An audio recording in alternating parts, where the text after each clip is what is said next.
Bonjour et bienvenue dans le jardin de Grandiflora. Alors vous pouvez le voir, il y a eu un petit peu de travail de fait pour éclaircir la haie.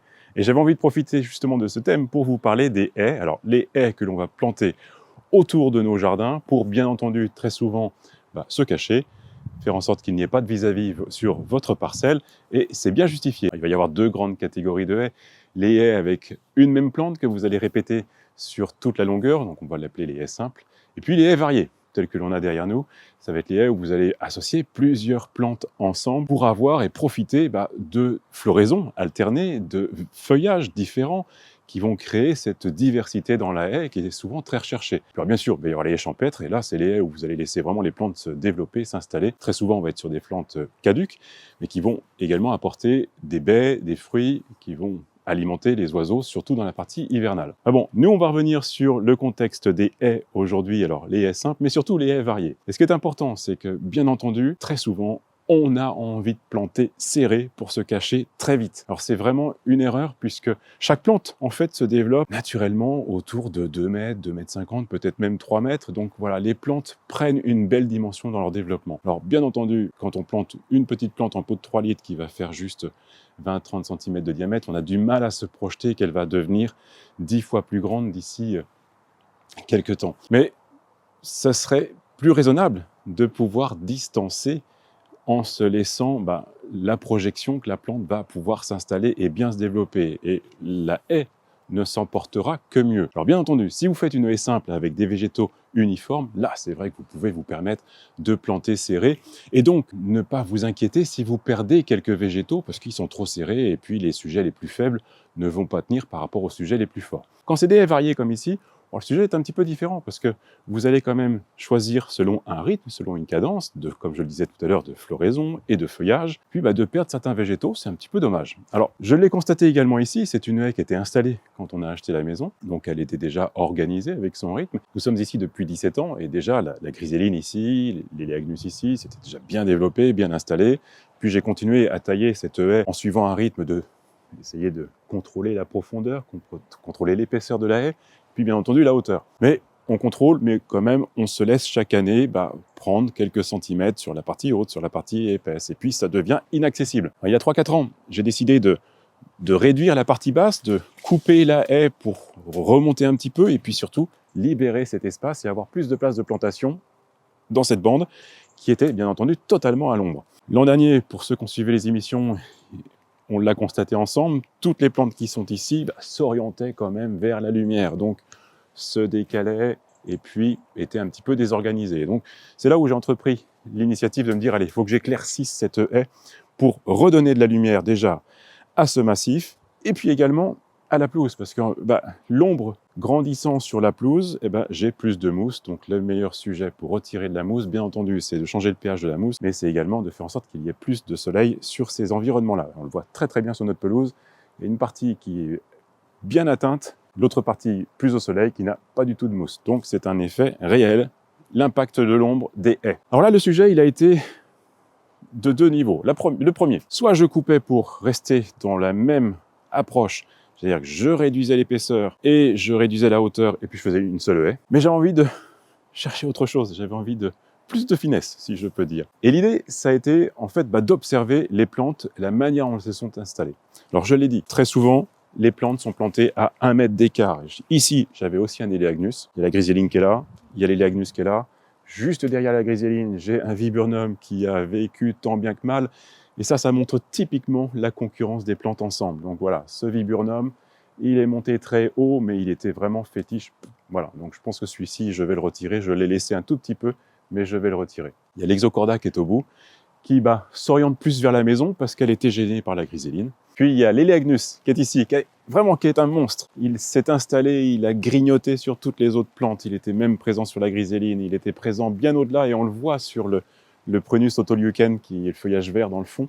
Bon, le Prunus est parti sur le côté, donc voilà, vraiment lui il s'est imposé et tellement imposé que même le Photinia qui est juste là, il était devenu inexistant. Voire même, je pensais qu'il était totalement mort. Et c'est vraiment en nettoyant cette plante que j'ai découvert que le Photinia était encore très présent. Et c'est là qu'est venue l'idée de dire, je vais jouer avec les végétaux. Alors, premier jeu, bien entendu, c'est de tailler, d'éclaircir, d'aérer, mais pour quand même que ça se redensifie. Alors, j'ai laissé volontairement Ouais, je pense que je vais revenir dessus d'ici quelques semaines, mais j'ai laissé volontairement quelques pousses en hauteur pour faire l'appel de sève, et on le voit bien, il y a des départs sur toutes les branches.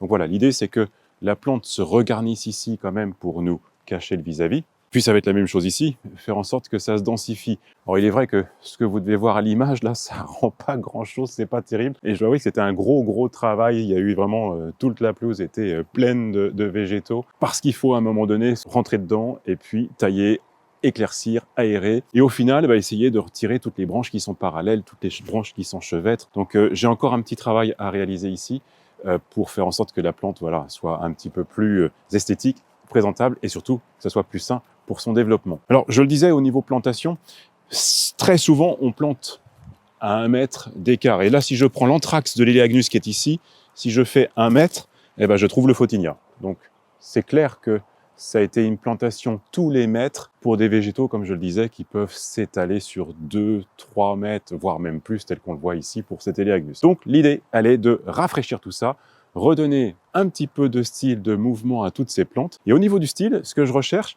en fait, ça va être de jouer avec les végétaux. Alors, l'Elaeagnus qui est là, la griséline qui est là, vont prendre cet intérêt de haies, en termes de hauteur. Donc, je vais essayer de les garder à 2,50 m, 3 mètres. Je vais encore les réduire un petit peu, faire en sorte qu'elles deviennent plus rondes, plus cylindriques, et de mieux les organiser. Au niveau de l'Esocorda, qui est juste de l'autre côté, en fait, je vais profiter de ces plantes qui ont quand même un beau feuillage, mais surtout une magnifique floraison qui va arriver là juste d'ici quelques jours. On va avoir toutes les fleurs blanches qui vont s'installer sur la plante.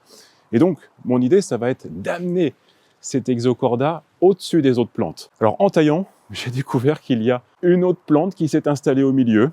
Est-ce qu'elle était prévue? Je ne pense pas, parce qu'elle est au pied du viburnum. Et je vais la laisser fleurir, voir ce qu'elle donne, et puis peut-être que je vais la retirer, parce qu'elle n'aura aucun intérêt. Et vraiment laisser l'Exocorda bien s'installer ici, prendre de la hauteur et vraiment prendre la place entre la toiture et la griséline. La griséline, donc je la redescendrai un peu. Le Prunus autoleucane, j'ai trouvé intéressant cette forme, malgré tout, ne serait-ce que par son feuillage, où il a cette forme élancée et qui va être également un côté vert foncé qui peut être intéressant avec le viburnum et la bélia qui sont juste derrière. Mais voilà, l'idée, c'est de chercher cette hauteur, un petit peu comme si j'avais un cyprès de Provence, là, qui va chercher de la hauteur et qui va amener un beau feuillage vert foncé ici. Pour le Photinia, alors en fait là, j'ai envie quand même de voir ce que je peux préserver. Et donc ce Photinia, il va avoir 2 destinées. Ou bien, je cherche à faire une boule, ici, en utilisant ce tronc qui est en train de démarrer ici, et celui qui est ici. Ou bien je cherche à faire un petit rappel avec les ifs qui sont de l'autre côté de la pelouse, et de l'amener au carré. Bon, voilà, on va voir. Ça va prendre un petit peu de temps avant de réussir ces formes, mais on parle de 3-4 ans. Qu'est-ce que c'est qu'à l'échelle des plantes? Alors quand on fait des aérations, comme on est en train de le faire là, et puis des ouvertures, c'est justement ce qui est intéressant, c'est de constater que nos voisins aussi s'équipent de plantes de haies, et qu'en fait, vous pouvez avoir des plantes qui sont intéressantes pour votre jardin en termes de couleur et de floraison, et de communiquer entre nos parcelles pour profiter de ce qui est dans leur jardin et qui ne peut ne pas être présent dans notre jardin. Et donc c'est le cas de ce laurier rose, on n'en a pas chez nous, on en a un tout petit juste là. Et donc voilà, ça va nous permettre d'avoir une belle floraison cet été. Alors cette clôture, je vais forcément trouver un habillage. Ça sera peut-être un Hydrangea petiolaris ou un lierre, on verra ce qu'on met dessus. Allez, le reste de la haie, on a, comme on l'a dit, ce Prunus autoleucane qui est bien présent, et là le soleil qui est arrivé, il donne beaucoup plus de luminosité. Donc avec ce feuillage, comme je disais, élancé, qui remonte, avec cette floraison qui va venir cet été, qui est vraiment magnifique, ce sera une très belle plante cet été. Dans le rythme de la haie, donc on l'a dit, on commence avec l'Exocorda qui va faire un beau massif au-dessus de la griséline et de l'Elaeagnus. L'autoleucane qui va lui monter de manière un peu plus longiligne. Et puis on a ce viburnum qui va être de toute beauté également, qui amène cette belle floraison là d'ici quelques semaines, ces boules de neige. Et puis ce feuillage d'automne qui est absolument extraordinaire, d'un rouge vif. Donc voilà, donc ça va être vraiment cette plante-là que je vais chercher à faire ressortir de la haie.